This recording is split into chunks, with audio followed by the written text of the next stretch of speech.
திருக்கழிகுன்றம் வேதகிரீஸ்வரர் கோவில் போலாமா? சென்னைக்கு அருகில் ஆன்மீக சக்தி நிறைந்த ஒரு சிவத்தலம்தான் திருக்கழிகுன்றம் வேதகிரீஸ்வரர் கோவில்.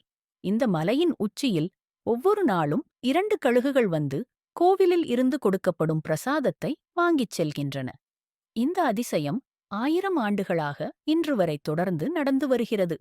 இந்த கழுகுகள் ராமாயண காலத்து ஜடாயுவின் சந்ததிகள் என்று நம்பப்படுகிறது. ஒன்று வயதானது, மற்றொன்று இளம் கழுகு. இது காலத்தின் சுழற்சியை குறிக்கிறது என சொல்லப்படுகிறது. இங்கே சிவபெருமான் வேதகிரீஸ்வரர், அம்மன் வேதநாயகி. இந்த மலைக்குச் சென்று படிகள் ஏறி வழிபட்டால் பாவங்கள் குறையும், மனசில் இருக்கும் பாரம் நீங்கும் என்பது மக்களின் நம்பிக்கை. அதனால்தான் திருக்கழிகுன்றம் ஒரு கோவில் மட்டும் இல்லை, நம்பிக்கையும் அதிசயமும் சேர்ந்த தெய்வீகத் தலம். இந்த கோவிலுக்கு போகாதவர்கள் ஒரு பெரிய அதிசயத்தை வாழ்க்கையில் தவறவிட்டவர்கள்.